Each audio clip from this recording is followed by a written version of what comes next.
너무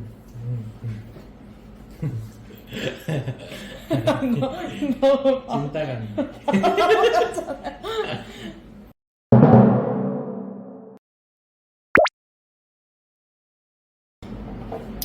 혹시 패티켓이라는 것에 대해서 들어봤어? 패티켓이란 펫과 에티켓 이 두 가지의 합성어를 의미해. 그래서 반려동물을 키우는 사람이 반드시 지켜야 하는 어떤 예절을 의미하지.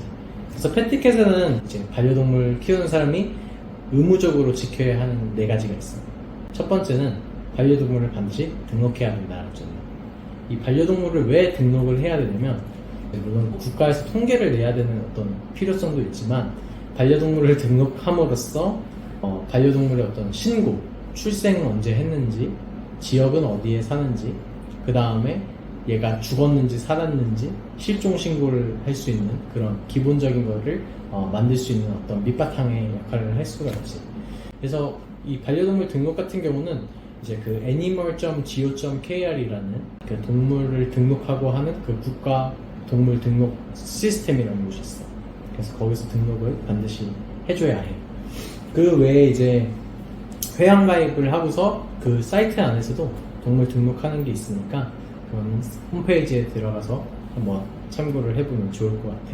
그 다음에 이제 동물병원이나 어떤 동물 등록하는 업체들이 이제 각 지역마다 있어. 펫클럽이나 이런 데서도 가능하고, 다른 이제 동물 등록하는 업체들은 아까 얘기했던 그 animal.go.kr에서 검색해서 내 근처에 어디에 동물 등록하는 곳이 있구나 라는 것도 확인을 할 수 있으니까 그 부분을 확인하면 좋을 것 같아요.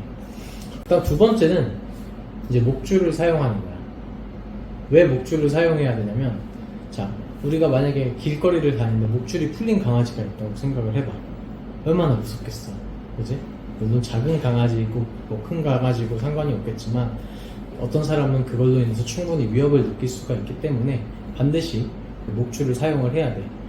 이 목줄의 길이는 법적으로 지금 현재 2m로 제한이 되어 있어. 근데 막 요새 줄 같은 거 보면은 자동줄이라고 이렇게 늘어나는 줄도 있고 막 한데, 이제 그거는 한 5m까지도 늘어날 수 있기 때문에 그런 거는 사실 좀 주의를 해서 사용을 해야 되고, 실제로는 법적으로 허용된 건 2m다.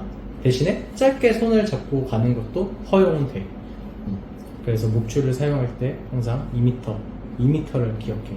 그리고 다른 사람한테 피해를 안 주기 위해서 사실 목줄을 사용하는 거잖아.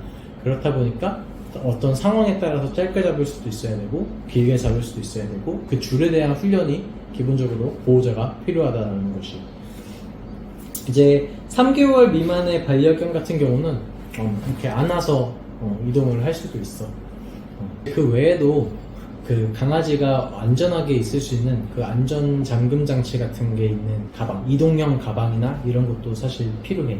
우리가 흔히 얘기하는 캔넬이라고 얘기하는데, 일반적으로 보호자님들이 캔넬을 사용할 때 그 입구가 닫히지 않는 캔넬을 좀 사용하시는 경우가 있어. 그래서 그런 경우는 사실 부적절하지.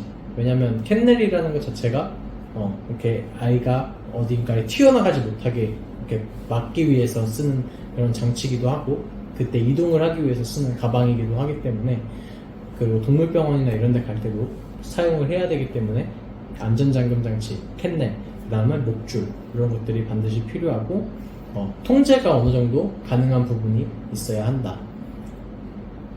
그래서 목줄을 항상 착용하고, 이동용 가방, 반드시 입구가 닫힐 수 있는 그 가방을 반드시 구비를 해놔야 돼. 세 번째로는 배설물을 수거하는 것이야. 왜냐면 우리가 이제 산책을 하다가 보면은 이제 똥을 안 치우고 가는 경우들이 있어. 그걸 보면 상당히 기분이 유쾌하지가 않아. 그래서 항상 배설물을 수거하기 위해서 우리가 배변 봉투를 가지고 다녀야 하고, 실제로 배변 봉투는 이제 이런 통 같은 거에 넣어갖고 사람들이 많이 사용을 하지. 그래서 이런 배변 봉투는 항상 의무적으로 가지고 다녀야 한다. 그 다음에 만약에 우리 강아지가 어떤 공공장소, 예를 들면 엘리베이터나 이런 협소한 공간에서 혹은 뭐 백화점이나 이런 곳에서 소변을 봤다.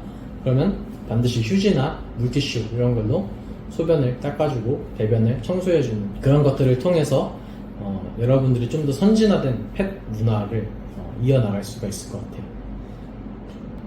이제 마지막으로는 인식표를 부착하는 것이 있는데, 이 인식표 부착이라는 것은 이제 어떤 기르는 곳에서 이제 벗어날 때 동물의 이름, 연락처, 그다음에 거주하는 장소 이런 것들이 들어가 있는 인식표가 갖고 다니는 게 좋아. 이게 이제 보호자가 갖고 다녀도 좋고, 아니면 강아지 목줄이나 이런 데다가 부착을 해서 가지고 다니는 게 좋지. 이제 내장칩을 안 한 경우는 좀 필요하고, 내장칩을 한 경우는 그 내장칩을 찍어보면은 그 아이가 어디에 살고 있는지 그런 정보를 확인할 수가 있어. 그래서 이 네 가지를 반드시 이제 반려동물을 키우는 보호자라면 반드시 지켜줘야 돼. 자, 지금까지 얘기했던 것은 어떻게 보면 우리가 필수적으로 지켜야 하는 패티켓에 대해서 이야기를 해본 건데, 그거 외에 이제 진짜 살아가면서 지켜야 하는 패티켓은 무엇인가? 어떻게 보면 좀 불편한 얘기가 될 수도 있지만, 정말 강아지가 사람과 공동적으로 살기 위해서 지켜야 하는 패티켓은 무엇인지에 대해서 이야기를 해볼 거야. 그것은 이제 짖음에 대한 거, 공격성에 대한 거, 그 다음 기타 남들에게 피해를 줄 수 있는 어떤 행동들, 혹은 다른 견들한테 피해를 줄 수 있는, 혹은 다른 동물들한테 피해를 줄 수 있는 그런 행동들, 그런 거에 대해서 다뤄볼 거야. 상당히 무거운 주제가 될 수도 있고, 어떤 사람은 그게 상당히 공격적이고 불편하게 느낄 수도 있어. 하지만 우리가 공동으로 살아가기 위해서 반드시 지켜야 할 어떤 규칙들이기 때문에 그걸 인해서 우리가 서로 어떤 좀 더 발전된 문화 시민이라는 걸 또 보여줄 수가 있지. 그래서 다음엔 그 주제를 다뤄볼 거야.